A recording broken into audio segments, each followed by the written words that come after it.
menjelang berbuka puasa. Itu sesuatu yang selalu ditunggu. Semua orang yang berpuasa nunggunya beduk maghrib. Ada tidak sesuatu selain tentunya berdoa, kemudian juga sunatnya makan korma dan sebagainya. Tapi apa yang bisa kita lakukan pada saat menjelang dan pada saat berbuka puasa yang bisa memaksimalkan ibadah kita dan menambah pahala kita? Jadi di antara hadis yang populer ya bagi diri saya juga saya harapkan umat Islam ikut mempopulerkan hadis itu. Sebetulnya tahapan ibadah satu ke yang lain itu kata Rasulullah, kata beliau, wahai orang Islam absyiru, kamu harus senang, harus bangga. Inna wa ta'ala qad yubahi bikum malaikatah, Allah sekarang baru membangga-banggakan kalian kepada malaikat-malaikatnya. Yaitu kalian setelah melakukan satu fardu, kewajiban menunggu fardu yang lain. Jadi misalnya terhitung niat, saya misalnya habis sholat subuh, di mata Allah, di pandangan malaikat, ini Bahak sudah melakukan sholat subuh, hidupnya untuk menunggu duhur, duhur untuk menunggu asar. Jadi status kita ini selalu demi kewajibannya Allah. Beda dengan kita misalnya orang kapitalistik kan, dari satu mapan ingin mapan lagi, lebih mapan lagi, sehingga kita sangat materialistik. Nah ini hamba-hamba Allah pilihan ini dari satu fardu, addu faridotan wantadhiru ukhra, dari satu fardu menunggu yang lain. Sehingga saya berharap kalau ngajarin anak-anak saya, bagi yang suka makan silahkan tetap suka makan. Kamu hari ini tadarruk sama Allah karena lapar dan menunggu rahmat Allah, dibolehkannya makan itu juga rahmat Allah. Sehingga ketika lapar kata Nabi, saya sebagai Nabi kata Rasulullah disediakan semua khuzainul ardh, tapi saya enggak mau, walakin aju'u yauman wa asba'u yauman kata. Terus kata Nabi kalau ketika asba'u fa ahmadullah, ketika aja'u fa atadarru ilallah, ketika saya lapar saya akan tadarruk. Ibadah saya jalur tadarruk, jalur merasa lemah sebagai manusia. Ketika saya kenyang, jalur dekat Allah lewat muji Allah, lewat syukur gitu. Artinya saya ingin umat ini gini, ketika lapar, misalnya kita pejabat atau kita kiai besar, ternyata hanya segitu, kalau tidak makan lemes gitu. Betapa dhaifnya kita. Setelah makan kita syukur ya. Saya berharap dari satu kebaikan tadarruk menjadi kebaikan syukur, dari kebaikan syukur ke tadarruk jadi. Kalau tradisi berbuka, Gus Bahak dan keluarga biasanya seperti apa Gus? Langsung makan besar atau sebenarnya penasaran pengen tahu? Kalau di pesantren umumnya itu kan rata-rata ngaji Fathul Mu'in ya. Di antaranya yang diceritakan adalah makalah banyak sahabat termasuk Sayyidina Ali atau Syiah alal iyal ya. Jadi mereka karena masih anak-anak harus diservis dengan longgar lah. Nah karena mereka longgar kayaknya yang tua juga agak-agak iri lah ikut longgar juga. Jadi longgarnya gimana Gus? Longgarnya artinya anak-anak ya sudah minta makan apa saja diturutin gini-gini. Tapi di balik itu sebenarnya ada kearifan, kata bapak saya, ibu saake sing dagang dibelanjani gitu. Jadi kearifan itu selalu dijaga. Saya punya cerita di kitab Bukhari, itu bagus sekali menurut saya. Suatu saat Nabi Ayub, kalau di Bukhari ini Nabi Ayub, dia setelah dihukum dan menjadi kaya raya lagi, kemudian dia melihat ada belalang dari emas, beliau ngambil banyak sekali.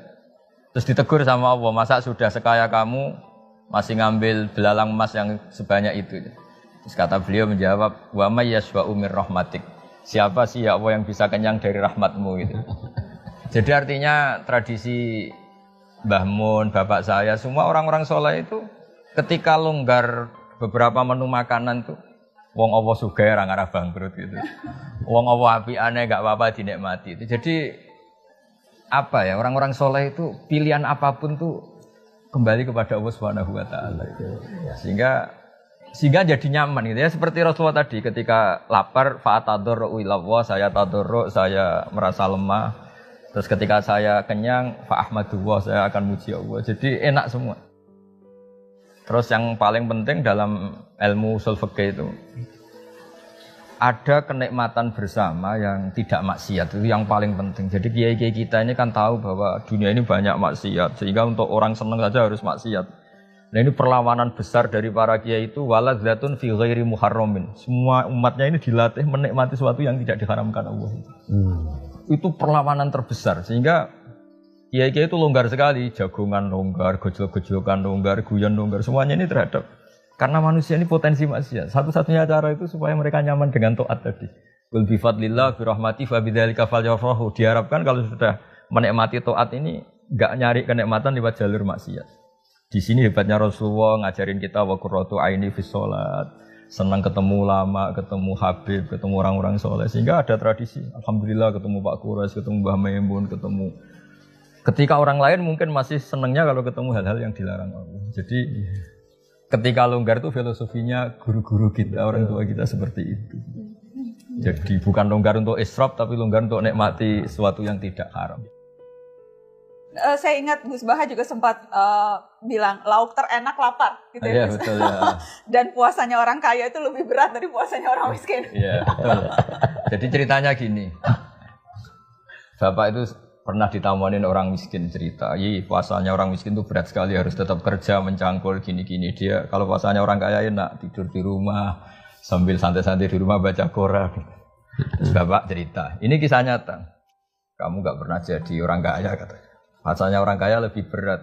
Pagi-pagi ninggalkan makan pecel, siang sedikit rawon, nanti agak sore ninggalkan sate. Jadi yang ditinggalkan banyak. Kalau kamu kan biasa meninggalkan makan. Si miskin ini akhirnya tertawa. Ya sudah ya, sama saja ternyata. Intinya itu dulu pembelajaran supaya yang miskin tidak merasa paling heroik. Karena yang kaya juga heroik meninggalkan kongkoi-kongkoi di beberapa tempat yang biasa ngemil, biasa makan itu. Jadi itu hebatnya guru-guru kita. Kalau ngelatih logika ibadah itu sederhana, tapi orang itu akan ingat. Seperti yang Gus Baha bilang, menghayati doa berbuka puasa kita bisa jadi wali. Iya betul. Bagaimana jadi caranya jadi wali dengan menghayati doa berbuka puasa, Gus Baha? Saya itu kan sering ya menghafalkan beberapa lafaz hadis. Di antara hadis populer yang saya hafalkan dan itu sahih di Muslim. Inna Allaha ta'ala la yardu 'anil abdi idza akalal aklata fayahmadahu 'alaiha aw yashraba syarbata fayahmadahu 'alaiha. Itu kalau dalam bahasa Arab inna itu sesungguhnya pakai lam lagi la yardu. Sesungguhnya Allah sangat ridho terhadap hambanya ketika makan satu asupan atau satu suapan dia bertahmid. Minum satu kegukan dia bertahmid. Dan itu cara paling mudah memang makanan pertama iftar itu pas berbuka itu. Nah, kalau orang diridhani Allah itu kan sudah di atas wali itu kan. Allah ridho itu kan sangat tinggi sekali, makom tertinggi seorang hamba kan radhiyallahu anhum wa radu anhu beberapa. Nah, makanya saya tadi bilang sebetulnya tradisi guru-guru kita di kampung itu malah kalau iftar itu ya biasa aja longgar, bukan karena apa ya. Kok anak-anak puasa kok dibatasin nanti ganggu syukurnya. Jadi kalau perasaan kita seperti itu ganggu syukurnya, makanya ngikuti Fathul Mu'in tadi atau si'ah alal iyal ya yang longgar saja meskipun tentu tidak berlebihan karena takutnya nanti suasana keluarga karena jangan ini sholat dulu gini. Kalau dalam guyonan kiai nanti kamu sholat demi menyenangkan makan, mendingan menyenangkan makan demi sholat. Itu ada ilmunya, kata Nabi kan gitu. Ketika makanan sudah disiapkan kamu makan dulu baru sholat supaya sholatnya biarin karena sudah makan, jangan dibalik. Sholat dulu biar makannya enak. Ini kan berarti sholat. Jadi guru-guru kita meskipun guyon tapi filosofi itu luar biasa. Betul. Jadi enggak ya sudahlah kayak umumnya orang saja, enggak usah terlalu berdele-dele. Jadi ketika saya sering ceramah lah atau ngaji bilang makan bisa jadi wali itu di sini. Apalagi darinya Rasulullah SAW. Dulu Nabi makan itu satu cara untuk nafyu rububiyah. Sehingga di sebagian ayat Nabi disifati wa ma arsalna qablaka minal mursalin illa innahum la yaquluna ta'am. Tapi ini bukan sekedar makan karena Nabi Muhammad jadi nabi setelah Nabi Isa karena terlalu sempurna dianggap Tuhan. Makanya Nabi menunjukkan kalau enggak makan itu lapar, beliau makan untuk memaklumatkan saya ini manusia, tidak Tuhan. Nah, kalau kita dengan puasa jadi begitu, puasa katanya presiden, katanya menteri, katanya ulama besar enggak makan ternyata loyo, betapa lemahnya saya. Ini kan bagus untuk tadarruk tadi. Yeah. Nah, nilai-nilai itu yang menjadikan ini super tadi ya. Ketika lapar ya ibadahnya super, tadarruk. Ketika makan juga super karena tahmid tadi. Ya, kita berharap begitu.